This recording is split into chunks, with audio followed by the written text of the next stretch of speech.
En el nombre del Padre, y del Hijo, y del Espíritu Santo. Dios te salve María, llena eres de gracia, el Señor es contigo. Bendita tú eres entre todas las mujeres, y bendito es el fruto de tu vientre, Jesús. Santa María, Madre de Dios, ruega por nosotros pecadores, ahora y en la hora de nuestra muerte. Amén. En el nombre del Padre, y del Hijo, y del Espíritu Santo. Amén. Siéntense, por favor. Amados hermanos, Catalina de Siena, una mujer que vivió en el siglo XIV, nació el 25 de marzo de 1347 y murió el 29 de abril de 1380. Su vida fue breve, 33 años. ¿Por qué nos acercamos a la vida de esta mujer? Yo quiero apoyarme en las palabras de inspiración que nos daba Fray Rafael al principio. Dios tiene mucho que decirnos a través de sus santos. La verdad es que Dios nos habla, y nos habla con muchos lenguajes. En el lenguaje de la naturaleza, con su belleza, con su bondad y su grandeza, Dios nos habla. Y hay personas que tienen una gran sensibilidad para extasiarse ante una noche inmensa o ante la belleza de una flor, el esplendor, la majestad de un amanecer, y en todo ello descubren a Dios. Hacen bien, hacen bien.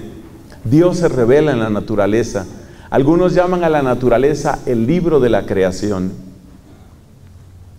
Dios se revela también. Otro camino, por supuesto, privilegiado, es la Sagrada Escritura. Abriendo la palabra de Dios, encontramos realmente una historia de amor. La Biblia en el fondo es eso, es una historia de amor, que nos va conduciendo de la mano y nos va mostrando en cada escena la perseverancia, casi me atrevo a decir, la obstinación de Dios buscando a la oveja perdida. Todo ese recorrido de la Sagrada Escritura nos invita a descubrir al Señor, pero no como algo afuera de nosotros, sino como una realidad, como una verdad que quiere estar en lo más profundo de nuestro ser. Por eso alguien decía, la Biblia es el libro que me lee. La Biblia me lee. Yo leo a la Biblia, pero la Biblia me lee. Es precioso el encuentro con Dios en la Sagrada Escritura. Jesús decía a sus adversarios, ustedes leen las Escrituras, ellas hablan de mí. Ellas hablan de mí. De manera que la Escritura es fundamental para conocer a Cristo. Decía San Jerónimo, ignorar las Escrituras es ignorar a Jesucristo. Así de sencillo. Entonces, en el libro de la naturaleza, en el libro de la creación, nos acercamos a Dios. En el libro de la Escritura nos acercamos a Dios. Nos acercamos a Dios también en el silencio y en la oración, por supuesto. Especialmente la oración ante su divina presencia en el sagrario. ¿Cuántas personas han encontrado, yo mismo soy testigo de eso, cuántas personas han encontrado en ese silencio fecundo y bello de una iglesia, de un sagrario, han encontrado descanso, consuelo, han encontrado la sabiduría que el mundo no podía darles? Dios nos habla también en el misterio del silencio, del recogimiento y la oración. Pero ahora queremos dedicarnos a otro camino por el que Dios también nos habla. Dios nos habla a través de aquellas personas que de algún modo han hecho realidad el Evangelio. Hermanos, el Evangelio no es una fábula. El Evangelio no es un cuento de hadas. El Evangelio no es una utopía social. El Evangelio no es una fantasía personal. El Evangelio es un camino por el que Dios ha venido a nosotros y por el que nosotros vamos hacia Dios. Pero todos sabemos que hay muchas afirmaciones del Evangelio que son verdaderos desafíos, desafíos duros, y a veces uno no encuentra cómo hacerlos realidad. Piensa nada más esas frases de Cristo, cuando Cristo dice, amen a sus enemigos. Oh, por Dios, amen a sus enemigos. Eso no está nada fácil. Cuando uno no tiene enemigos o no sabe que los tiene, uno no le ve problema. Pero cuando has tenido que enfrentarte con alguien, cuando has tenido que mirar la rabia que alguien tiene contra ti, cuando has visto que alguien te ha traicionado y te ha hecho daño, el evangelio resulta muy difícil. Dice nuestro Señor Jesucristo, solo voy a citar esta otra frase del evangelio. Dice el Señor en su palabra, dice Jesús: vuestro Padre del cielo sabe lo que necesitáis antes de que se lo pidáis. Uno sabe que eso es verdad. Uno sabe que Dios es providente. Pero no es verdad que hay ocasiones en que la escasez de los recursos, la escasez de dinero u otras clases de escasez ponen a prueba nuestra fe. Piensa, por ejemplo, en lo que ha sido la historia de muchas fundaciones religiosas. Muchas fundaciones han tenido que vivir de la providencia. Y vivir de la providencia es fascinante, pero no es nada fácil. Porque si tú empiezas en serio a vivir de la providencia, entonces significa que no tienes muchas cosas seguras. Y si no tienes cosas seguras, quiere decir que tu fe se pone a prueba. Y a veces la cuerda de tu fe se tensa casi hasta el punto de ruptura. Y no sabes lo que puede venir después. Entonces, cuando Cristo nos dice que perdonemos a los enemigos, cuando Cristo nos dice que confiemos a fondo y para siempre en un Dios providente, cuando Cristo, por ejemplo, nos dice, van a ser perseguidos, ustedes van a ser perseguidos. ¿Y a quién le gusta eso? ¿A quién le gusta que su nombre esté en la boca de la gente, cargado de calumnias y difamaciones? ¿A quién le gusta eso? A mí por lo menos no, y creo que a ti tampoco. Es difícil, la persecución es difícil, y mantenerse en la humildad, en la pureza, en la sinceridad, en la generosidad, en la alegría, no es fácil. Por eso fácilmente, en cambio, uno puede desanimarse y uno empieza a acostumbrarse a llevar una vida apenas buena, apenas buena. Y a eso lo llamamos una vida normal. Y empezamos un ejercicio de pensamiento que se llama racionalización, que es buscarle razones a la forma como uno vive. Es decir, lo que popularmente se llama disculpas y justificaciones. Me acuerdo el caso de una señora muy piadosa, ella, de misa diaria, de rosario, pero había cosas que le costaban mucho trabajo, sobre todo cuando alguien se metía con sus hijos, y ella se llenaba de rabia y se daba cuenta que se le iba la boca, se le iba hablando mal de las personas que consideraba sus enemigos, pero después, como corrigiéndose en voz alta, decía, bueno, yo no soy ninguna santa, como diciendo, tengo derecho a mis pecados. Hermanos, primera frase para su libreta, porque yo le dije que tuviera su libreta, y a lo largo de la charla voy a tratar de que usted se sienta mal, porque no trajo la libreta. Entonces, primera frase para su libreta, una frase que es importante. ¿Y esa frase cuál es? La frase es, el que no vive como piensa, empieza a pensar como vive. ¿Qué significa la frase? Que tú tienes unos ideales de vida cristiana, pero cuando te das cuenta que no alcanzas esos ideales, entonces el que no vive como piensa, empieza a pensar como vive, empiezas a justificar, y todos nos llenamos de explicaciones, y vamos diciendo eso es lo normal, y decimos todo el mundo lo hace. Entonces usted como religioso, usted tiene un voto de pobreza, pero no lo está cumpliendo. ¿Qué importa? Nadie lo cumple. ¿Qué significa eso? Todo el mundo lo hace. Usted es una persona que tiene su hogar, pero usted está desviando dinero de su hogar porque es un vicioso del juego. Bueno, ¿qué importa? Cada uno tiene su vicio, es mi manera de relajarme. ¿Qué está haciendo usted ahí? Está justificándose. ¿Por qué se justifica usted? Yo sé por qué se justifica usted. Porque el que no vive como piensa, empieza a pensar como vive, empieza a justificar lo que usted es. Pero Dios en su providencia nos envía a algunas personas que nos chocan como de frente, pero no con violencia, sino con la fuerza del testimonio y la fuerza de la oración. Por ejemplo, a esta historia la he contado varias veces porque es que me impactó muchísimo. Durante unos años estuve viviendo en otro país, en el norte de Europa, en Irlanda. Estaba haciendo mi doctorado, según me pidió mi comunidad en Colombia. Estando allá, sucedió una cosa muy triste que tiene que ver con terrorismo.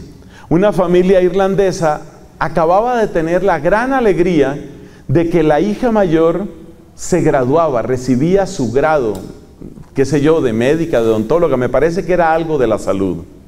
Para festejar su alegría, los papás le regalaron a esta joven irlandesa, le regalaron un paseo. Ella tenía ilusión de ir a un lugar exótico y se fue con 2 o 3 amigas, se fue para Turquía, lugar lleno de historia, lleno de belleza, lleno de cultura. Se fue para allá a pasear con sus amigas. Ese fue el regalo de grado que le dieron los papás. Todo muy gozoso, todo muy tranquilo. Oh, pero la historia tuvo un terrible revés.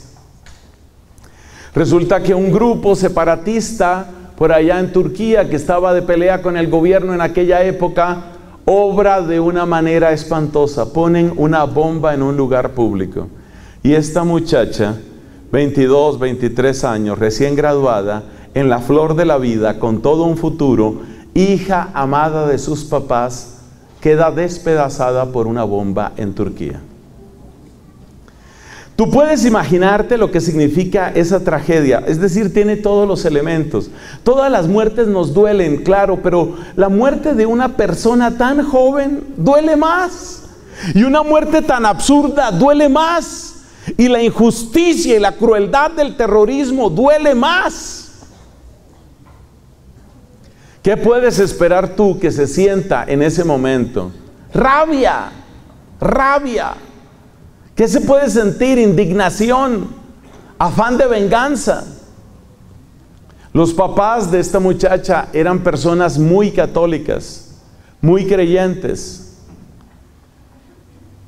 A los pocos días del fallecimiento de su hija, en esas circunstancias tan espantosas, ellos dan declaraciones a la prensa y ellos dicen: nosotros no vamos a buscar venganza, nosotros no queremos más sangre. Nosotros ya hemos perdonado a la persona que hizo eso. Oye esa frase. Son papás que acaban de perder a su hija mayor que se acaba de graduar. Y acaban de perderlo por una estúpida y cruel bomba. ¿Y qué dicen ellos? Nosotros perdonamos a esa persona. Nosotros vamos a orar. Y añaden esta frase: nadie más tendría que sufrir lo que nosotros estamos sufriendo. No queremos más sangre. Yo creo que los que estamos aquí, varios de nosotros nos sentimos incapaces de decir frases como esas. Yo creo que varios de los que estamos aquí sentimos que llegar a ese nivel espiritual está más allá de nuestras capacidades. Pero cuando tú ves que un ser humano como tú y como yo, que un ser humano así, real, está diciendo esas palabras, está mirando a la cámara y está diciendo esas palabras, entonces la virtud heroica, la grandeza de alma de esas personas es como un golpe, pero no es un golpe de agresión, es un golpe de cuestionamiento, es un golpe que te lleva a descubrir: oye, realmente yo soy un mediocre, yo soy un mediocre. Hay una mujer de nombre Lea, creo que se pronuncia Lía, L-E-A-H. Esta es una muchacha joven nigeriana, católica. Ella fue secuestrada junto con otro gran grupo de jovencitas por un grupo musulmán. Uno de los lugares de esta tierra donde hay mayor conflicto en razón de la religión es África. Y gran parte del conflicto consiste en que en varios países, como por ejemplo en Kenia, en Nigeria, en Malí, en varios países hay grupos extremistas musulmanes, no son todos los musulmanes, pero hay grupos musulmanes extremistas que toman medidas como las que estoy contando para amedrentar a la población y para adueñarse, para controlar la circulación de personas en amplias zonas de esos países. De modo que en Nigeria esta gente, uno de los grupos que actúa ahí se llama Boko Haram. Y uno de estos grupos, no sé si exactamente Boko Haram, secuestró a un gran número de niñas, de jovencitas. El hecho de que se trate de niñas, el hecho de que se trate de mujeres, tiene un impacto psicológico muy fuerte. Porque por supuesto, todos sabemos que el secuestro es un crimen contra la humanidad. Pero el secuestro de una persona tan pequeña y sobre todo de una mujer produce todavía más preocupación, más angustia y más indignación. Y lamentablemente dentro de la lógica de los terroristas, eso es lo que se quiere. Causar impacto, causar miedo. Decir somos capaces de hacerlo. Es una manera también de decir haremos lo que nosotros creamos que hay que hacer. Después de secuestrar a estas niñas, ¿qué hicieron ellos? La presión internacional y también la presión nacional llevaron a que liberaran a muchas de ellas. Además era insostenible un secuestro masivo por demasiado tiempo, pero con una condición. La condición era que ellas tenían que declararse musulmanas. Y una por una fueron liberándolas. Muchos de estos grupos utilizan métodos y medios y recursos tecnológicos de nuestra época. Por ejemplo, Dios nos libre, secuestran a estas niñas y entonces graban con un celular o con lo que sea, graban la profesión de fe musulmana, que además es muy corta. Básicamente, para ser musulmán, la profesión de fe es algo así como: solo Alá es Dios y Mahoma su profeta. Hay que decir algo más sobre el Corán y ya está. Ya declaraste que eras musulmán. Eso se filma. Y ese es como un trofeo para ellos. Luego les voy a contar otro caso de otro trofeo que buscaron los musulmanes, esta vez en Europa, en Francia. Entonces, una por una las niñas, pues viéndose en esa situación de hambre, de amenaza, porque siempre está la amenaza de violación, se han dado casos de niñas de estas cristianas que las convierten, por supuesto, de manera forzada en esclavas sexuales. Para una mujer, una tortura de esas es algo insoportable. Entonces, muchas niñas han ido renunciando a su fe cristiana, o por lo menos grabando esos testimonios de renuncia a la fe cristiana y de conversión entre comillas, porque es una conversión forzada a la religión musulmana. ¿Por qué destaco a esta mujer llamada Lía, que es una joven?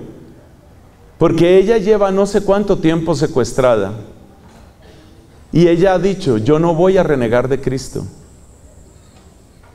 Si tú estás cómodamente sentado en un auditorio en Cochabamba, en el centro San Martín, y tú dices: yo no voy a renegar de Cristo, yo te felicito y te doy un abrazo y te doy las gracias. Pero si tú eres una joven en Nigeria, estás en manos de musulmanes que sabes que te pueden hacer lo que sea, y que sabes que quedarías libre solo diciendo Alá es Dios y Mahoma su profeta, y tú dices: no lo voy a decir, y no lo voy a decir hoy, ni mañana, ni la otra semana, esa mujer merece toda mi admiración. Hace unos pocos años, un musulmán se entró a una iglesia donde estaba celebrando misa un sacerdote conocido por su virtud, muy apreciado por la gente, a pesar de que no iba tampoco demasiada concurrencia a la misa. Es parte de lo que está sucediendo en Europa con el decaer de la práctica cristiana. Este sacerdote estaba celebrando misa y un extremista, nuevamente fue un musulmán, se acerca, por la fuerza interrumpe la misa, por la fuerza se lleva al sacerdote a la sacristía. y en la sacristía con un cuchillo le amenaza durante horas. Finalmente le cortó el cuello y por supuesto murió el sacerdote. Es un caso reciente de martirio en Francia, sacerdote católico, más de 80 años. Bueno, este sacerdote, ¿por qué no fue ejecutado inmediatamente? Por lo que les he contado de los trofeos. Para este tipo de terroristas y de extremistas, es un trofeo tener a un sacerdote católico arrodillado renegando de su fe. Eso era lo que ellos querían. Lo que ellos querían era tener a este anciano sacerdote renegando de Cristo, diciendo que se volvía musulmán a su edad, y luego de haberlo filmado, poder publicarlo en las redes sociales y poder decir: ese es el asco de sacerdotes que ustedes tienen. Ese era el propósito. Pero este hombre que veía el cuchillo y que veía la fiereza de este señor y que se daba cuenta de lo que estaba sucediendo, se mantuvo firme y por eso fue asesinado. Los mártires, sobre todo los mártires, nos cuestionan profundamente. Cuando vemos personas que llegan a ese extremo de heroísmo, cuando vemos personas que llevan una vida repleta de caridad, como la Madre Teresa de Calcuta, cuando vemos personas que llevan una vida llena de inocencia y de sabiduría, como Santa Teresa del Niño Jesús, cuando vemos personas que están llenas de fuerza, de carisma y de liderazgo, y todo lo entregan por Cristo, todo. Eso impacta mucho. Hace un par de días estábamos celebrando en la iglesia, pero especialmente en nuestra orden dominicana, estábamos celebrando a uno de los santos más carismáticos que tenemos los dominicos, el sucesor de nuestro fundador. El fundador es Domingo de Guzmán, el sucesor se llamaba Jordán de Sajonia. Mira, Jordán de Sajonia es el ejemplo típico de una persona llena de liderazgo, de carisma, de simpatía, con un atractivo único para la juventud. ¡Qué hombre este! Es decir, de esos tipos que son líderes naturales, inteligente, agradable, simpático. Te repito, un gran líder. Y este señor puso todo. Él no murió mártir, él murió en un naufragio. Estaba visitando una parte nueva de la orden dominicana por las costas de Grecia y de Siria. Estaba yendo hacia allá cuando naufragó y de esa manera murió. Pero lo que quiero destacar es que cuando uno se encuentra con personas que son así, que entregan todo, que no se reservan nada, que uno puede decir, tomaron a Cristo en serio. Cuando uno se encuentra con esas personas, hermanos, uno siente, pues yo lo siento, yo creo que tú también, uno siente, no sé, como un impacto en el corazón. Uno se da cuenta que la vida de uno ha sido muy mediocre y muy llena de disculpas y de explicaciones. Uno se da cuenta que a uno lo han derribado vientecitos, y que a estos grandes santos y santas parece que no pudieron derribarlos ni los más potentes huracanes.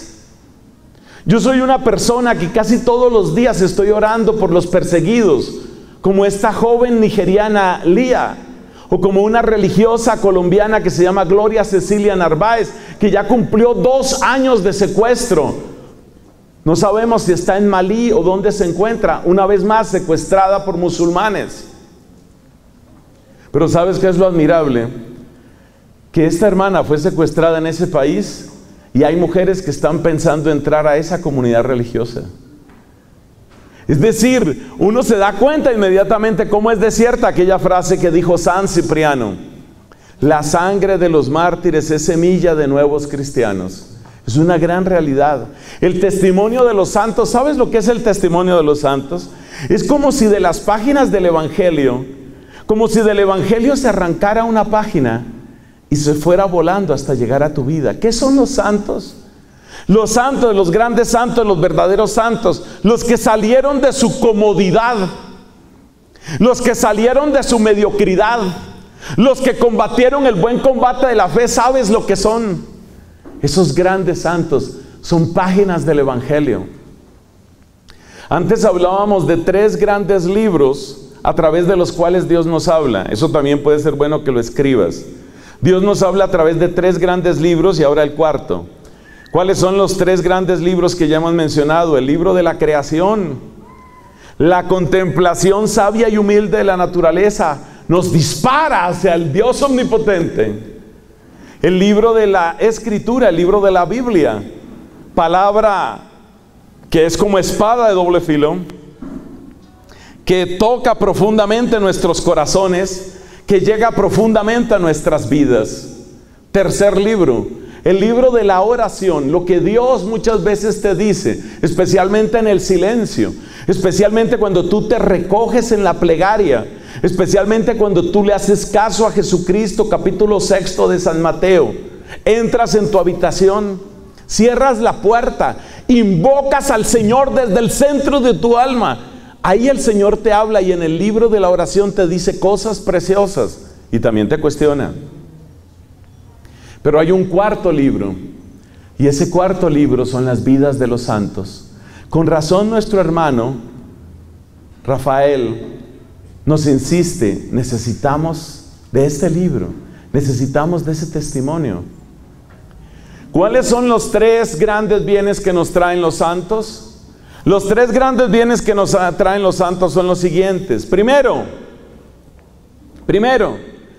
cada uno de ellos es una historia de misericordia, porque ellos estaban hechos del mismo barro que nosotros.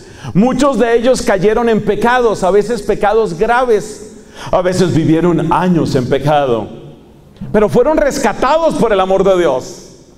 ¿Cómo no pensar aquí en un San Agustín, en un San Francisco de Asís?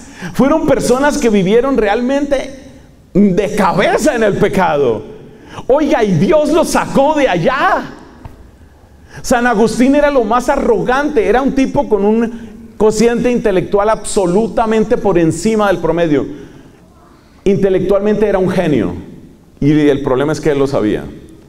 Y el problema es que era demasiado vanidoso y terriblemente arrogante, soberbio. La mamá, tratando de ayudar a su conversión cuando él tenía unos 20 años de edad, le pasó una Biblia para que leyera el libro de la Escritura. Y Agustín se pone a leer la Biblia. Era un muchacho de 20 años, sumamente inteligente, con una memoria impresionante, que estaba disparado, iba en ascenso en su carrera de abogado litigante. Filósofo, retórico, abogado, exitoso.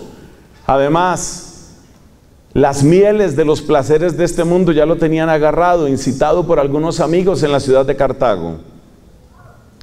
Agustín nació y vivió la mayor parte del tiempo en el norte de África. Entonces Agustín recibió la Biblia de la mamá, y era tanta la arrogancia de este hombre que se pone a leer la Biblia y solo sacó una conclusión: ¿qué libro tan mal escrito? No tiene calidad literaria. Mejor escribía Cicerón, y con esas palabras despachó la Biblia. Cicerón escribía mejor que la Biblia. Ese era el nivel de arrogancia de San Agustín. ¿Qué desorden no conoció él en su mente, divagando por todo tipo de filosofías y religiones, y en su cuerpo, paseándolo por toda clase de placeres, especialmente los placeres del sexo? Oiga, y le voy a decir esta frase: Dios pudo con Agustín. Dios pudo con él. Y esa es la primera gran enseñanza, el primer gran servicio que nos dan los santos. Dios pudo con Agustín, Dios pudo con Francisco, Dios pudo con Charles de Foucault. Dios pudo significa Dios puede. Si Dios hizo esas maravillas en esas personas, Dios puede hacer maravillas en ti, en tus hijos, en tu esposo. Porque los santos, bendito sea Jesús, están en todos los caminos, todos los caminos. Vas a encontrar santos niños, místicos, como los pastorcitos, Jacinta y Francisco. Santos niños haciendo penitencia. Un niño de 10 años, de 11 años, creo que no alcanzó a cumplir. Un niño de 11 años enseñándole a los sacerdotes la necesidad de hacer penitencia. Un niño de 11 años. Esas son las bellezas de Dios. Dios puede hacerlo. Hay santos casados como una Rita de Casia, como una Isabel de Hungría. Hay santos vírgenes entre los hombres y las mujeres. Entre los hombres, ¿cómo no admirar y celebrar la pureza de un Luis Gonzaga, de los jesuitas? Entre los santos vírgenes, ¿cómo no recordar en primer lugar a San Juan el apóstol? Y por supuesto en las mujeres, tantas de ellas, como esta mujer que recordamos, Catalina de Siena. Hay santos misioneros, santos contemplativos, santos extrovertidos, santos introvertidos, santos de temperamento melancólico, como San Luis Bertrán Dominico, santos de temperamento colérico y sanguíneo, como San Jerónimo. Ese temperamento de San Jerónimo no se lo aguantaba a nadie, nadie. Y sin embargo un santo. Hay santos de un intelecto absolutamente privilegiado como Santo Tomás de Aquino, y hay santos con grandes limitaciones o con otros tipos de inteligencia, si vamos a ser más caritativos, como por ejemplo San Juan María Vianney. Entonces, cuando nos asomamos a las vidas de los santos, ¿qué estamos viendo? Páginas del Evangelio, pero Evangelio que se ha vivido a lo largo de cada uno de los siglos. Muchachos deportistas, buen mozos, como dicen a veces en mi país, bien parados, buenos mozos, como Pier Giorgio Frassati, alpinista, italiano, de esos chicos que, no sé, son como tan atractivos que las muchachas no pueden sino seguirlos con la mirada. Y hay santas que hoy serían reinas de belleza, como Rosa de Lima. Todo el mundo dice, era la mujer más bonita de la ciudad, en el lugar. Santa. Claro, yo sé que algún feo levantará la mano y dirá, ¿y yo? Ánimo, también hay santos bastante feos. Sí, todo hay que decirlo. Lo que pasa es que a veces la iconografía empieza a embellecer y embellecer y embellecer los santos. La misma Catalina no era muy bonita. Las biografías más cercanas al tiempo de ella no destacan ese aspecto. Lo que sí dicen es que sus ojos eran muy hermosos y muy expresivos. Pero cuando yo veo que lo único que le elogian son los ojos, empiezo a sacar conclusiones. Entonces, hay santos bonitos, hay santos feos. ¿Y santos gordos? Sí, señor. ¿Y flacos? También. ¿Súper pobres? También. ¿Gente de gobierno? Sí, hay un rey. Yo conozco 2 casos de gente de gobierno canonizada. De tiempos antiguos tenemos a San Luis IX, rey de Francia. Tenemos a San Esteban, rey de Hungría. Ahí están, son santos. Entonces, ¿por qué vemos a los santos? Hemos dicho que son 3 razones. La primera es porque en ellos aparece una historia de misericordia. Si Dios pudo con ellos, ¿por qué no podrá conmigo? De hecho, esa fue la pregunta que se hizo un santo, hoy santo, cuando leía vidas de otros santos. El santo que estaba leyendo vidas se llamaba Ignacio, y las vidas de santos que estaba leyendo se llamaba Leyenda Áurea de Jacobo de Vorágine, y ahí se contaba la historia de San Francisco, de Santo Domingo y de otros santos. De manera que cuando Ignacio, oye esto, cuando Ignacio de Loyola no era santo, leyó vidas de santos, y sabemos hasta el libro que leyó, y sabemos quién era el autor del libro que leyó. Y un día, mientras estaba leyendo su libro, se hizo esta pregunta: ¿y qué pasaría si yo hiciera lo mismo que hicieron un Francisco de Asís o un Domingo de Guzmán? Todavía la pregunta es muy centrada en el yo, ¿no? Yo. Pero ya estaba el Señor obrando ahí. ¿Y qué historia? El legado de Ignacio de Loyola, especialmente en su obra cumbre, que son los ejercicios espirituales, es un tesoro para toda la iglesia. ¿Y cómo surgió? Viendo vidas de santos. ¿Por qué? Porque los santos son páginas del Evangelio que vuelan por los días de la historia y que un día aterrizan en ti. Esos son los santos. Entonces la primera razón es porque los santos nos presentan historias de misericordia, historias de amor, historias de obra del Espíritu que obró con poder en ellos y que puede obrar con poder en nosotros. ¿Les tocaron tiempos fáciles o difíciles? ¿Ustedes qué dicen? No, pero con esa timidez. Difíciles, la mayor parte de ellos, y es lo que vamos a ver con Catalina de Siena. La época de Catalina de Siena fue probablemente de las más difíciles de la historia. Yo sé que hay gente que solamente sabe quejarse de su propio tiempo y dice, uy, es que lo que estamos viviendo ahora no, pero ¿qué es esto? Pero por Dios, ¿hasta dónde llegaremos? Mira, yo recomiendo honradamente Buenas vidas de santos, y en general el estudio de la historia de la iglesia nos hace tanto bien a todos. Quiero contarles que no es mi especialidad. Mi especialidad se llama teología fundamental. Mi segunda especialidad, en la cual soy un aficionado, es teología bíblica. Mi tercera especialidad es Santo Tomás de Aquino. Y mi cuarta especialidad es esta doctora. Porque también a mí me llegó así como un regalo. Aquí tengo que contar un poquito de eso. Yo era novicio. Era marzo.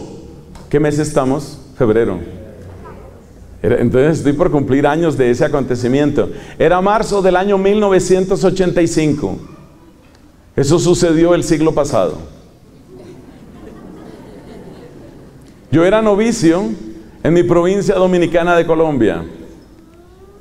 Un día estábamos en la biblioteca con un compañero de noviciado y jamás sabré por qué él me dijo la siguiente frase: la santa que le conviene a usted es esta. Y me pasó un libro, una buena biografía de Catalina de Siena, escrito por un autor italiano que se llama Giorgio Papasogli.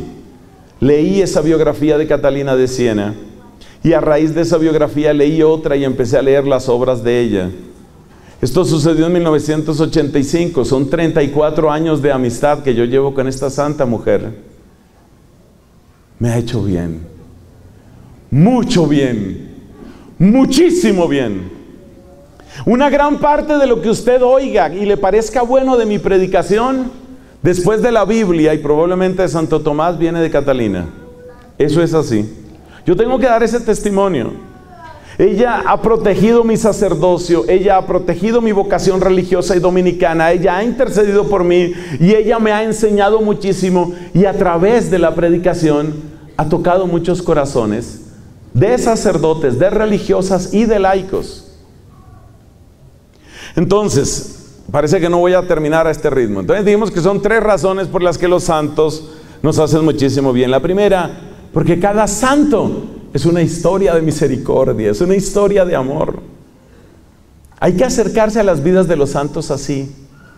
Segundo, porque una gran parte de los santos, y es realmente una gran parte, han dejado escritos, oraciones, meditaciones, pensamientos, reglas o constituciones para comunidades religiosas, tratados de teología, escritos espirituales. Por ejemplo, esta mujer dejó una obra que se llama El Diálogo. Así se conoce, diálogo, porque es como una conversación con el Señor, pero ella casi no habla. El que habla casi todo el tiempo es Dios nuestro Padre.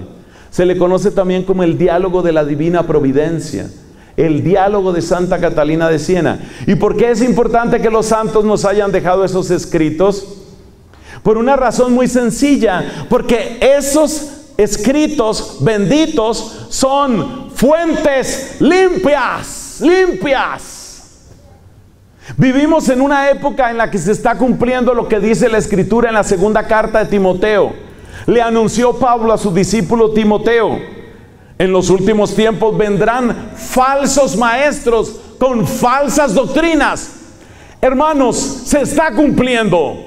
Se está cumpliendo. Hay demasiada basura en muchas partes. Hay demasiada gente buscando por todas partes lo que Dios ya nos dio en primer lugar en su divina palabra.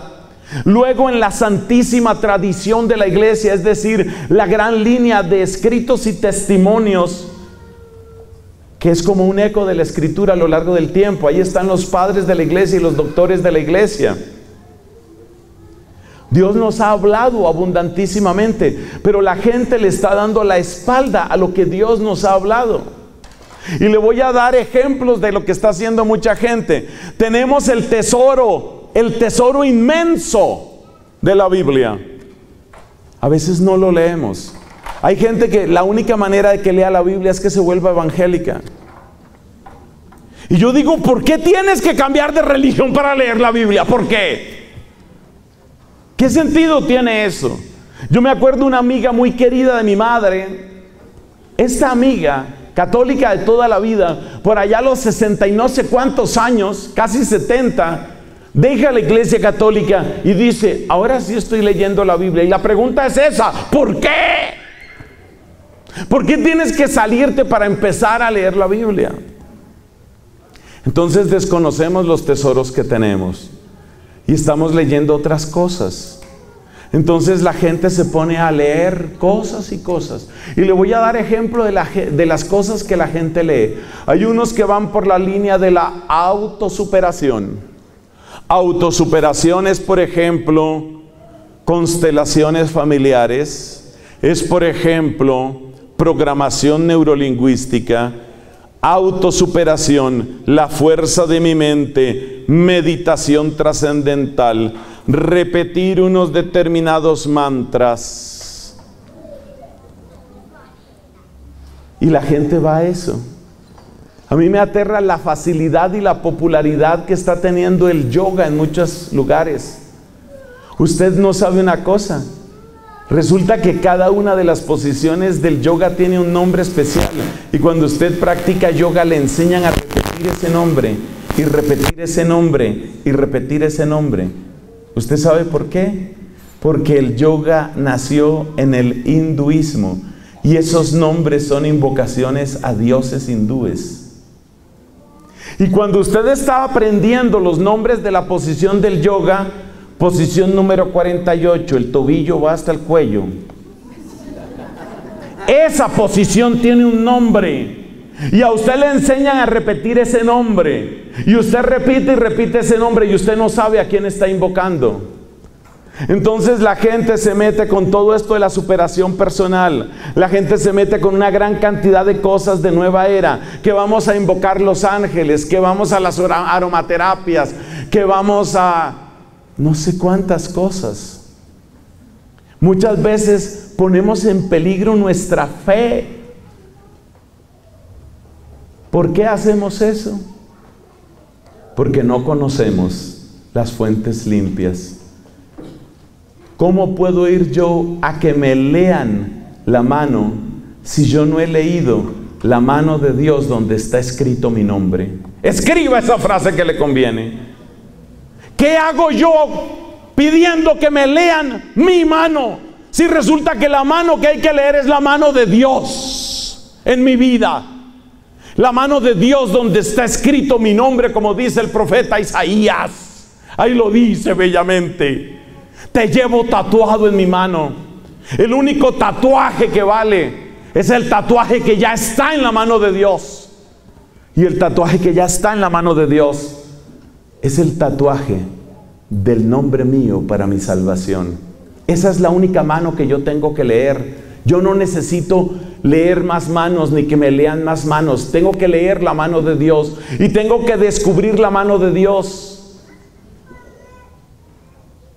¿Tú sabes para qué sirve leer la mano? Leer la mano sirve para que tú creas que tu destino ya está trazado y que no importa lo que hagas, ya está trazado.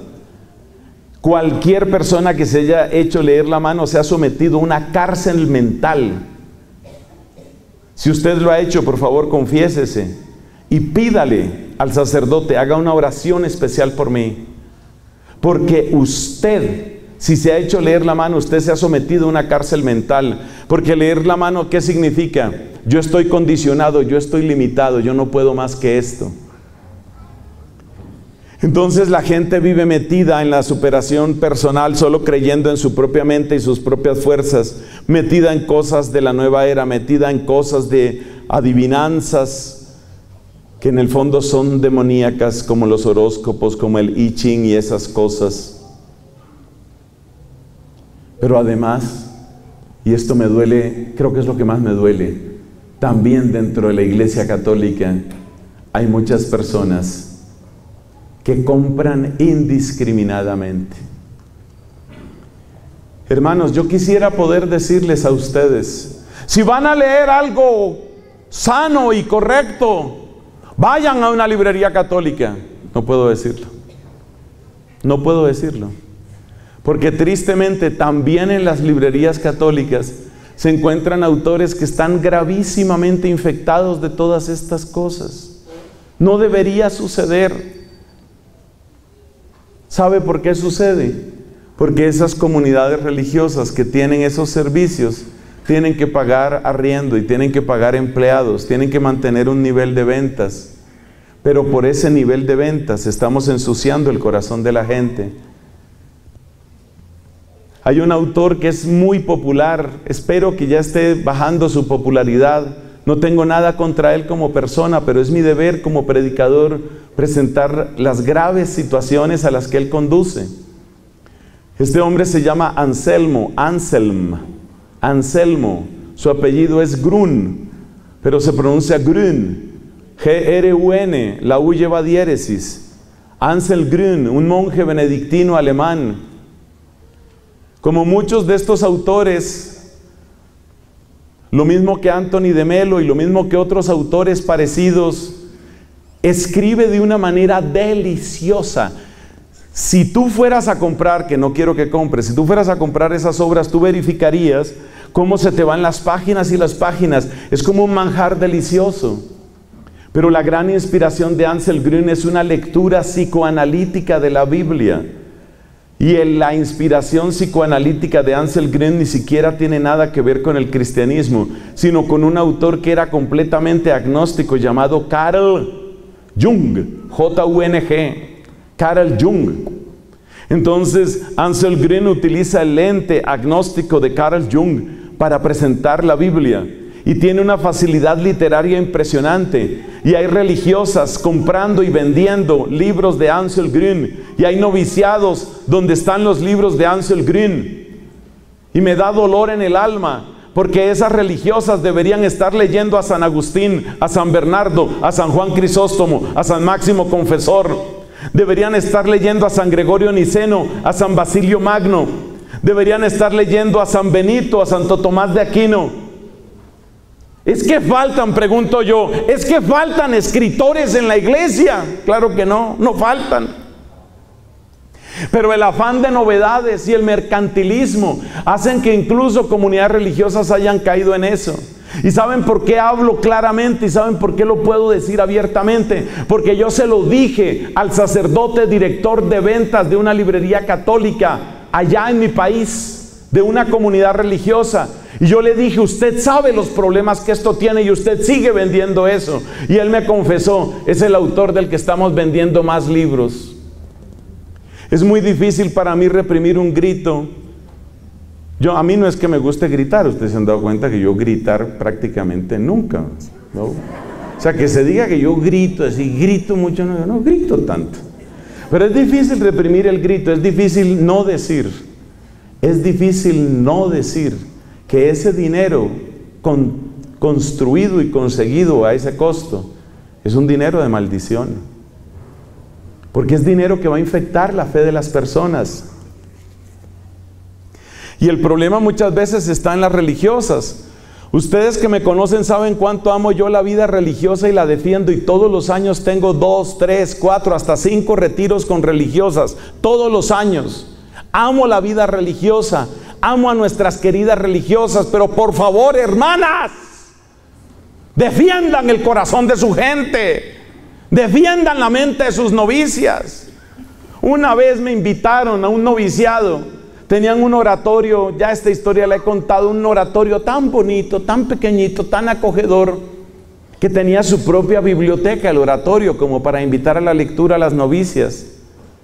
Claro, yo como he sido bibliotecario y además ratón de biblioteca, de inmediato, estando allá en el oratorio, dije, bueno, voy a ver con qué alimentan el corazón y la mente de estas religiosas. ¡Ay, Dios! ¡Ay, Dios! Y sabe una cosa, será tan fuerte la potencia de esterilización mental y espiritual que tienen ese tipo de autores, que de esa comunidad no quedó ni una novicia. Ese es el daño, ese es el precio que se paga. No quedó ni una novicia. Tuvieron de hecho que cerrar esa casa. No pudieron hacer nada con ella. Por eso te digo, es difícil reprimir el grito. Es un dinero de maldición. Entonces, ¿cuál es la importancia de los santos, mis hermanos? Los santos son doctrina segura. Los santos son agua limpia, clara, que no te va a hacer daño. Porque hay aguas dulces que envenenan.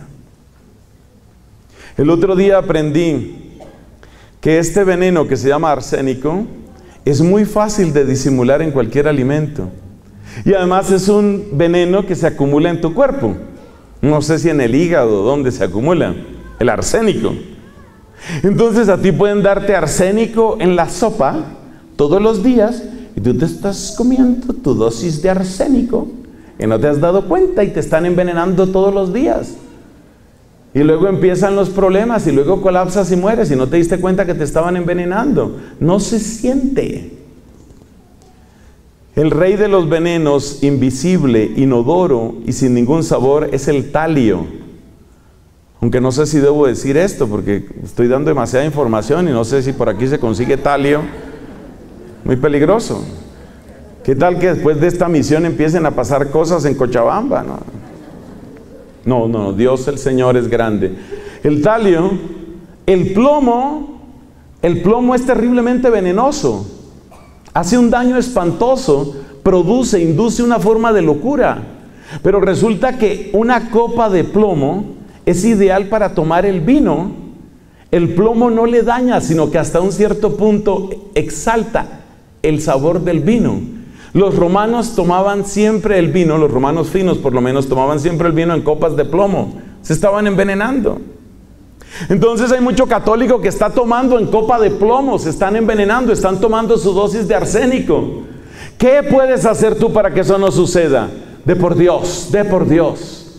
Los santos, los escritos de los grandes santos. Siempre recomiendo los mismos santos, además de los padres de la iglesia. Están los doctores de la iglesia. La lista de los doctores de la iglesia es muy fácil de encontrar. Tienes internet, pon en Wikipedia doctores de la iglesia, te sale la lista. Son cerca de unas 30 personas, entre hombres y mujeres. Hay varias mujeres, bendito sea Jesús. Una de esas mujeres es Catalina de Siena. Esos son los escritos que hay que leer. Autores como San Alfonso María de Ligorio, precioso, te infunde rectitud, te infunde devoción. Autores como San Francisco de Sales, siempre lo recomiendo. Qué gran escritor, qué obispo santo. Yo no sé de dónde sacaba tanto tiempo porque escribía muy largo, pero muy agradable, muy instructivo. Agua limpia, agua que no te envenena. ¿Por qué nos interesan los santos? Primero, porque son historias de misericordia. Ese fue el primer punto. Segundo punto, porque los santos nos han dejado, en su gran mayoría, nos han dejado preciosos escritos. Preciosos escritos. Dejen de estar comprando bobadas de última hora y últimas novedades. Es verdad que Dios puede suscitar nuevos autores y nuevos santos. Eso es verdad. Pero en eso es mejor ir, ahí sí, con pies de plomo. ¿Por qué? Por lo que hemos dicho. Hay muchos autores que vendieron mucho en muchas lenguas y no eran sanos. Y a veces la iglesia tarda demasiado. Ahí es de los dolores que yo tengo. La iglesia, nuestra Santa Iglesia Católica, a veces tarda años y años y años y años antes de pronunciarse. Se habían vendido millones de copias de los escritos de Anthony de Melo. Hasta que al fin salió un escrito que decía, cuidado con Anthony de Melo. Ay, Dios mío, no sabe uno qué decir. Bueno, tercera razón por la que los santos nos hacen mucho bien. Hermanos, cuando decimos el credo, nosotros decimos, creemos en la comunión de los santos. ¿Se acuerda que uno dice, en el credo dice eso? Uno dice, creo en el Espíritu Santo, la Santa Iglesia Católica, la comunión de los santos, el perdón de los pecados, la resurrección de la carne y la vida eterna. La comunión de los santos está indicando que hay una verdadera circulación de amor, verdadera circulación de caridad entre ellos y nosotros. Teresa de Jesús, una santa ella misma, decía que los santos son amigos fuertes de Dios. Pero ahora yo le voy a agregar algo a Teresa.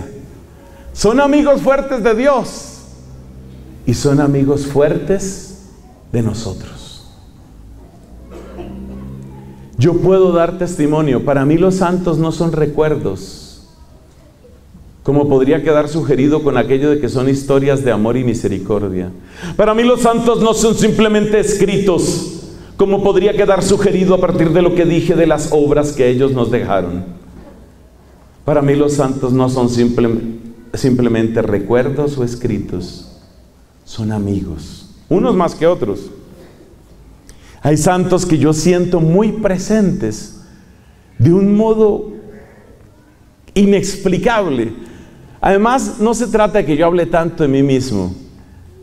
Para mí, por ejemplo, fue una sorpresa hace unos años descubrir que un santo muy poco conocido, San Romualdo, es un santo que ha venido protegiendo mi obra misionera desde antes de que yo lo supiera.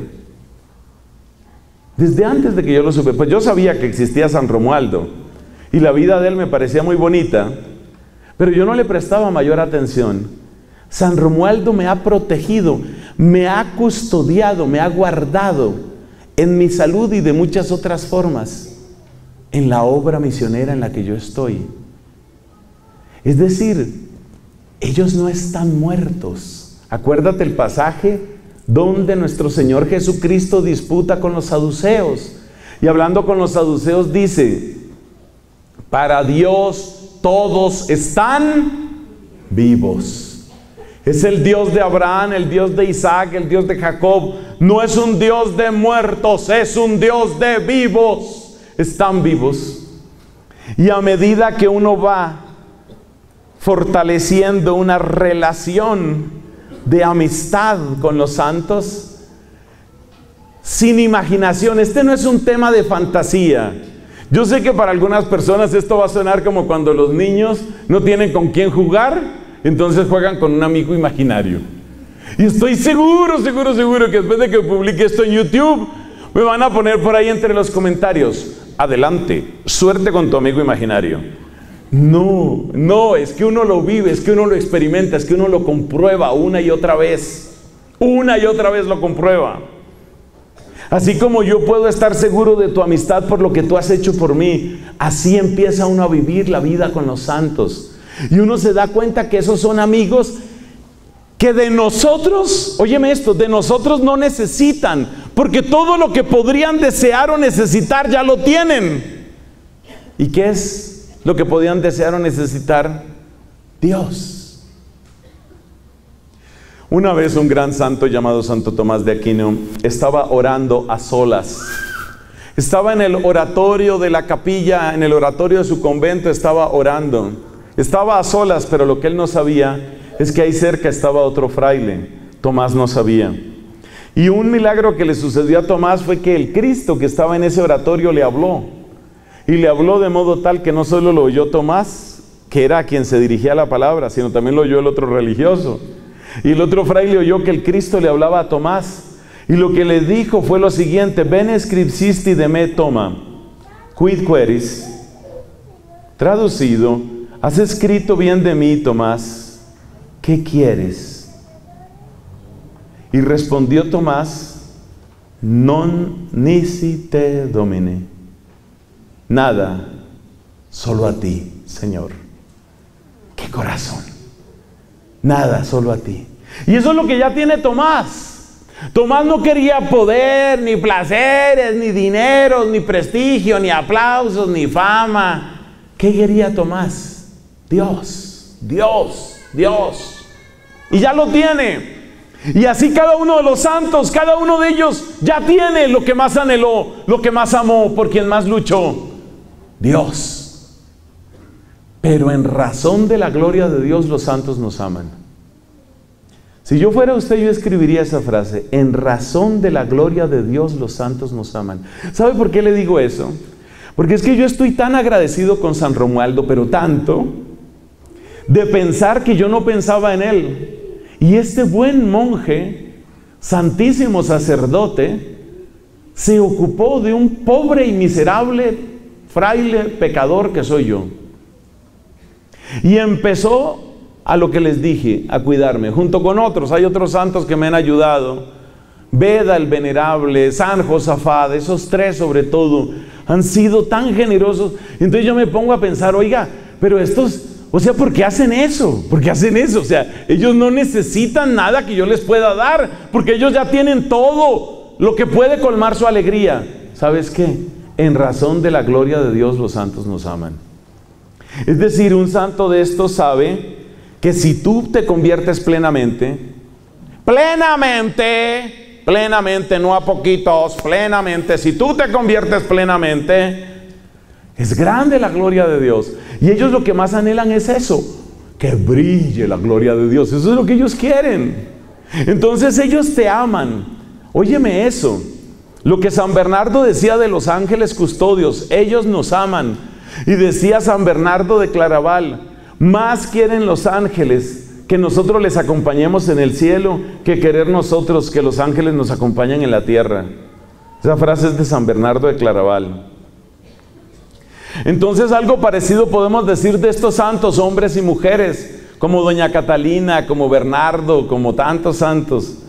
Ellos quieren la plenitud de tu conversión. Lo quieren. ¿Por qué lo quieren? Ellos quieren la plenitud de tu conversión porque aman tu felicidad, y porque saben que tu felicidad está en Dios, y porque saben que va a brillar más la gloria de Dios cuando tú te conviertas plenamente. No a poquitos, porque muchas veces lo que le damos a Dios son sobras. Lo que le damos a Dios son gotitas. Él nos da torrentes y nosotros le damos gotitas. Entonces lo hermoso de esto, mis hermanos, es que estos santos quieren eso. Entonces conocer los santos es conocer, ¿qué? Es conocer amigos fuertes. Amigos fuertes. Y yo te hago una pregunta. Mira, realmente este que te habla es una persona con grandes necesidades. ¿Qué tengo yo de especial para que estos santos, por ejemplo, con su ejemplo, con su intercesión, de tal manera me hayan ayudado? ¿Qué tengo yo? Nada, hermano, nada. Yo no tengo nada. Nada. No hay nada en mí que merezca eso. ¿Por qué te lo subrayo? Porque yo me hago una pregunta, mirando caras. Yo me hago una pregunta. ¿No habrá también santos de Dios que quieren ser tus amigos? Y tú mismo no lo sabes. Hay una cosa muy bonita que nos ha insistido el Papa Francisco, y lo escribió con meridiana claridad en su carta Evangelii Gaudium, el gozo del Evangelio. Dijo el Papa Francisco una frase que me impactó mucho, porque esa palabra que voy a mencionar yo no se la había oído a ningún papa antes. Decía el Papa Francisco en esa carta: Dios nos ama sin asco. Eso me fascina. Como cuando una persona está muy enferma, como cuando una persona tiene, qué sé yo, una herida repugnante, llena de pus, con gusanos, que huele horrible. Ese es el pecado en el alma. Pero Dios no tiene asco de mí. Y sus santos tampoco tienen asco de mí. Los santos de Dios no tienen asco de mí. Eso quiere decir que estos santos de Dios quieren ser nuestros amigos. Tal vez tú puedes decir: no, pero mi vida, ¿qué? Mi vida es una vida normal. O sea, yo llevo una vida normal, o sea, lo de siempre. ¿Qué tengo yo de especial? No tengo nada. por ahí pues mi negocio, soy un comerciante, estoy trabajando, soy un estudiante, voy a la universidad, tengo compañeros de clase, tengo mi novia, tengo mi novio, o sea, soy una persona normal, o sea, ¿qué se puede esperar de mí? ¿Sabes qué? Ni tú mismo sabes lo que se puede esperar de ti. Cuando Pedro estaba en el mar de Galilea, jamás se podría imaginar que iba a ser el primer papa, ¿no? Es que Dios, óyeme esto, Dios es el único que sabe cuál es el futuro que quiere para ti, y te puedo garantizar que es mucho más de lo que tú te imaginas. Y eso también nos lo enseñan los santos. Bueno, vamos cerrando por el día de hoy, mis hermanos. Conclusiones. Dios nos habla a través de 4 libros principalmente. Los 4 libros son el libro de la creación, conocido también como la naturaleza, cuya contemplación nos lleva a la admiración, sosiega nuestra alma, eleva nuestro espíritu y nos invita a descubrir la grandeza y la sabiduría del que todo lo hizo. Segundo, tenemos el libro de la Escritura, que como espada de doble filo llega hasta las fronteras del alma y del espíritu, infunde en nosotros la gracia, nos acusa de nuestros pecados y nos mueve vigorosamente a conversión. Segundo libro. Tercer libro, tenemos el libro de la oración. A través del recogimiento, a través del silencio, a través de la escucha profunda, especialmente cuando vamos a la casa de Dios, Dios nos habla con gran claridad y va escribiendo también en nosotros, va escribiendo una obra. No le quitemos a Dios la oportunidad de escribir esa obra. Tercer libro, la oración. Cuarto libro, los santos. Los santos son páginas del Evangelio que han sobrevolado por encima de los siglos hasta llegar a nosotros. ¿Cuáles son los grandes bienes que traen los santos? Son especialmente 3. El primer gran bien que traen los santos es que cada uno de ellos es una historia de amor y de misericordia. Y uno siempre debe decir, si Dios pudo con él, puede conmigo. Si Dios pudo con ella, puede conmigo. En segundo lugar, ¿qué fue lo segundo que dijimos de los santos? Los escritos. Los santos son, en su gran mayoría, nos han dejado testimonio escrito. Sus meditaciones, sus cartas, sus oraciones, sus reflexiones, sus textos incluso legislativos, son motivo de meditación para nosotros y son agua limpia, agua pura, que se puede leer, que se puede gustar. Ahí podemos abrevar nuestras almas sin peligro. Cuidado con tanta novedad, cuidado. Comunidades religiosas, cuidado con sostener los arriendos a base de vender material cuestionable. No quedarán sin consecuencias las acciones de ustedes, queridas religiosas, queridos religiosos. Eso se paga. Hay un refrán chino que dice: siempre queda perfume en aquel que reparte rosas.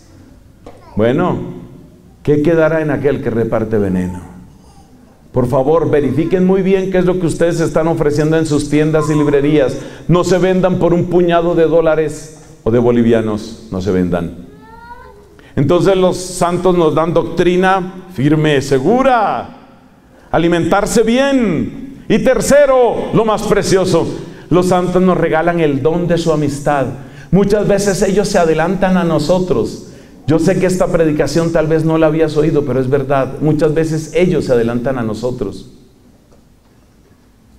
Hay un santo de la orden dominicana que se llama Juan Macías. Era un español, un cuidador de ovejas que vivía en la zona seca y pobre de Extremadura. Para que te hagas una idea, tú sabes dónde queda Madrid y sabes dónde queda Portugal. Sitúate a medio camino entre Madrid y Portugal, y más o menos esa zona se llama Extremadura. De allá era este hombre llamado Juan Macías. Juan Macías fue dirigido por un santo que salió a su encuentro. No me estoy inventando nada. Ese santo fue San Juan el Apóstol. Y San Juan el Apóstol le dijo: tú vas a dejar este lugar, vas a dejar tu España y te vas a ir muy lejos, a las nuevas colonias. ¿Y sabe a dónde fue a dar Juan Macías? Al Perú, hasta Lima. Fue contemporáneo de San Martín de Porres. Finales del siglo XVI, comienzos del siglo XVII tenemos a San Juan Macías, la misma época de San Martín de Porres. fue dirigido por un santo. Los santos quieren ser amigos tuyos. Por supuesto, en esto hay que guiarse siempre por la iglesia. Siempre nos guiamos por la iglesia. Lo cual significa, en primer lugar, solamente nos interesan los santos aprobados por la iglesia, que son muchos, muchos. Para felicidad del alma mía, el Papa Francisco anunció la canonización de un sacerdote convertido del anglicanismo al catolicismo en el siglo XIX. Este santo había sido beatificado por el Papa Benedicto. Este santo se llama John Henry Newman. Un gran genio de la filosofía, la teología y la historia. Se convirtió del anglicanismo al catolicismo. Otro amigo más que tenemos. Los escritos de John Henry Newman son densos, llenos de sustancia. No hay por qué buscar fuentes equivocadas. Entonces, ¿cuáles son los tres grandes bienes? ¿Cuáles son los tres grandes dones? Los tres grandes dones son, primero, son historias de misericordia a ellos. Segundo, sus escritos. Y tercero, ellos quieren ser nuestros amigos. Gloria al Padre, al Hijo y al Espíritu Santo.